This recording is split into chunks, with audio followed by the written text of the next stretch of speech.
Legend of Zelda Breath of the Wild has been out for almost 3 years now, and there's been no shortage of fan-made projects. The project we are looking at today has ripped the entire Breath of the Wild map and put a new twist on it. So without further ado, I present to you a brand new Zelda project. Hey everybody, I'm Ghost, welcome back. Today I'm going to be walking you through a brand new Zelda project by ColonelMcKernal. Now I highly recommend you check out the Patreon and other links below, as there was so much work put into this project. This is a project outside of the Breath of the Wild game, which makes it almost feel like a completely new game in some respects. You start out by going through the Great Plateau Shrine, just like the start of Breath of the Wild. I think you're in the stairs, man. Are you speedrunning?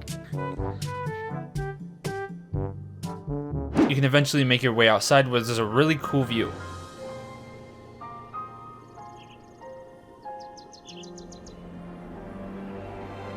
You can even pick up some items along your way and sit by the campfire of an old man. You can then make your way to this little island, where you can pick up a sword, which is just so sick. You can then make your way to the Temple of Time, which is similar to how it was in Breath of the Wild. As of right now though, there is not a lot to do here, so we will make our way to the first tower. There are some really cool destinations along the way, such as some caves, a place where you can push down a boulder, and even see a stunning view of dueling peaks. And once you make your way to the tower, you can insert your Sheikah slate, and you can watch as the tower bursts out of the ground.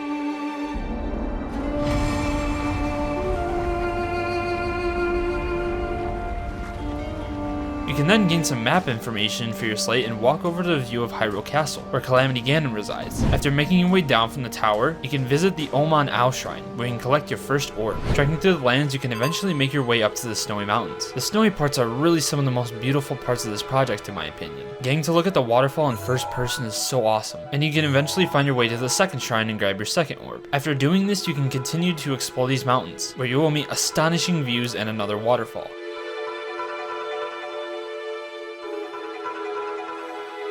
Off to the side of these mountains is your third shrine. You can then make your way back to the grassy lands of the Temple of Time, which contain the house of the old man, and you can find this old man chopping some trees. Close to this place is a ledge, where you can get a view of the Bridge of Hylia, where you can travel to in the main game. The last area that you can explore in this part of the Great Plateau is some ruins, which house a guardian and your last shrine. I actually died to this guardian just to see what it did, and I actually showed a game over screen, which kind of scared me for a second, but it doesn't actually end your game. For the final part of the project, you can make your way back to the Temple of Time, and you can see that the statue's glowing. It will teleport you to a room that's usually at the end of the Trials of the Sword DLC, and in this project, this is where the Master Sword resides, as well as a lot of names related to this project, and some plans for what they want to add in the future. If you enjoyed this walkthrough, please leave a like. This was extremely enjoyable for me, and it's just super fun to play with other players as well. This is a public project, so if you want to, you can go try it right now for free. I have linked all the things that you need to know in the description. Thank you for watching, and good night.